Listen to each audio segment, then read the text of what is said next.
Check the description for more game reviews, playlists, and videos.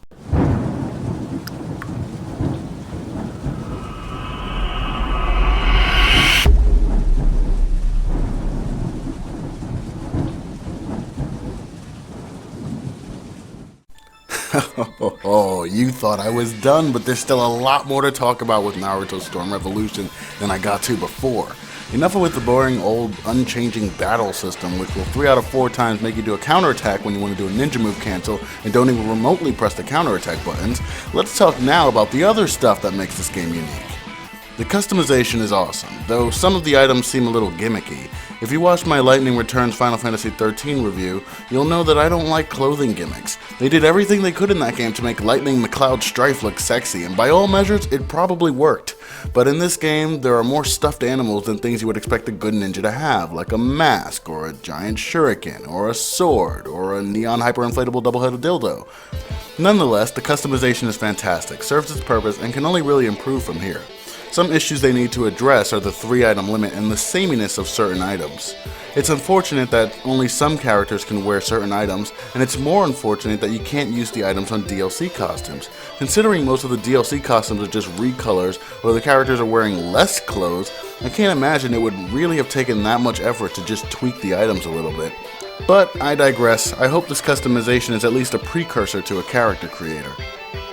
The real issue that arises surrounding character customization is the annoying fact that unlocking things is such a chore. You can buy some arbitrarily designated items at the general store in a story mode. You can win them in the lottery, CC2 also advocates for organized gambling, or you can get your bitch network clone to lug something back. The problem is, the most reliable process, buying things, doesn't unlock everything, and the other two are so unforgivingly random.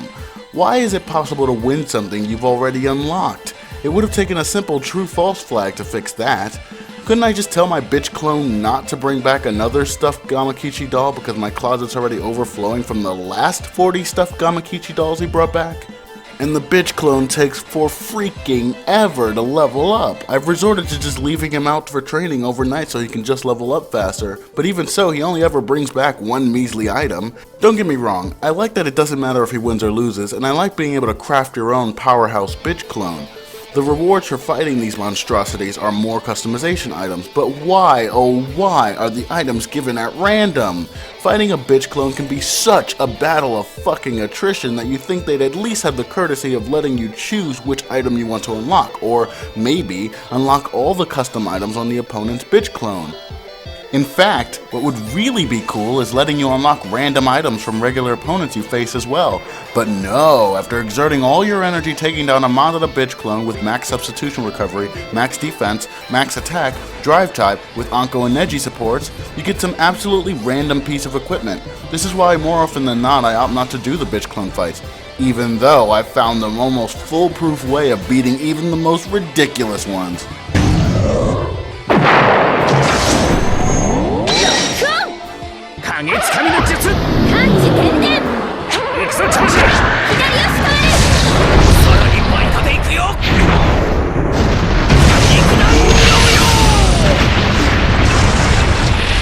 Speaking of battles of attrition, Ninja World Tournament Mode. Also known as, we're going to add this cool new thing and make it single player, so fuck you. Ninja World Tournament Mode is basically just a spruced up rehash of mob battles in Storm 2 and Storm 3. As such, it becomes a huge clusterfuck very quickly on the higher levels, especially when all the enemies are targeting you. And don't even get me started on S Plus rank mode. I don't even know how I beat it on my first try, but I did. And what did I get? Absolutely nothing of worth, of course. You get a buttload of Ryo in this game, which is all fine and good because there's a bunch of stuff to buy, but why does it make sense that you can unlock every character just by getting Ryo? CC2 also advocates for prostitution, it seems. Whatever happened to story mode and hidden characters? I mean, I'd like that to be the case in this game if the story modes weren't so utterly boring. I skipped all the cutscenes in Ninja Escapades. The Ninja World Tournament is the same thing like 5 times. The free roam feels tedious at times, although it's cool seeing your custom character run around the world map. And I can't even imagine myself getting through Mecha Naruto's story.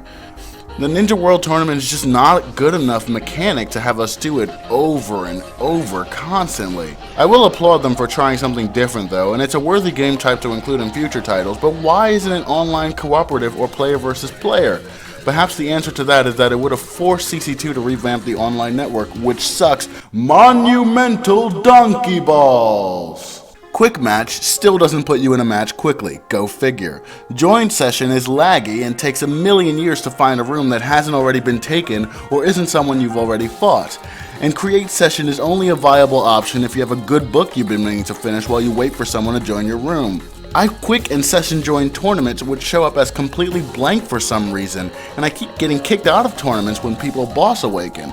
And the Ninja World War mode would be awesome if it actually put you in a room more than half the time. All this just to get spammed in a match for 99 seconds. Lose 2 matches, get disconnected in the 3rd, get spammed in the 4th, OP tryhard in the 5th, and once you're about to win the 6th, your opponent rage quits. Hooray!